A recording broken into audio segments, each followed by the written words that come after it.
So but this one we put in R, we can just put in B. Let us put in B, this one also in B. All right, you can put it in anywhere. Okay, you can just see here the bold font 22.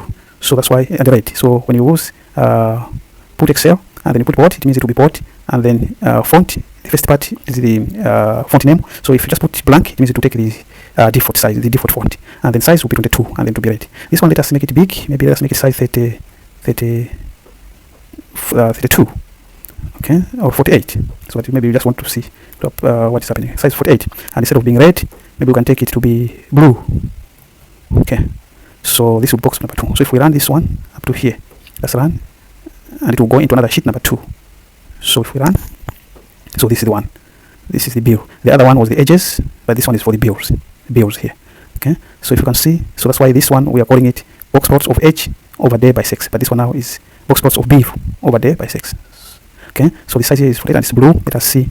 So if we run here, but you see the Putexcel has failed to write here because it was open. So remember to close the Putexcel first, this file. Okay, so I mean the Excel file. Let us close it. Okay, so it's the secular. What did I click somewhere? Yeah, don't save. Okay, it means somewhere I clicked somewhere to ask it to I was writing like a formula. Okay, so now we can just run it again. But we may not write the whole thing, but we just we can just run the whole thing. It's fine. Which means we'll just plot the graph again. But I didn't want to plot the graph again, so I didn't want to plot the graph again. This one, the image, this two. So this graph, this one will put here, but it didn't even write here. All right. So which means we just have to rerun it. So the last time it was the edges, this time it was the view. All right, let me just run the whole thing. Okay, run. Yeah. So now it has now worked. Let us see.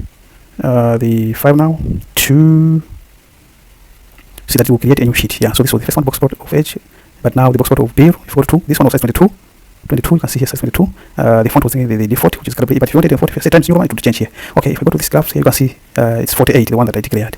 So under here, this one I put in cell A, in column A, A1, but this one now I put it in B, so here in B3. So B3, that's known as the UL cell, which is the upper left cell. So when you are inserting, you're exporting tables or graphics, charts, graphs, or whatever from Stata into Excel, remember the UL cell, upper left corner goes into the cell that you.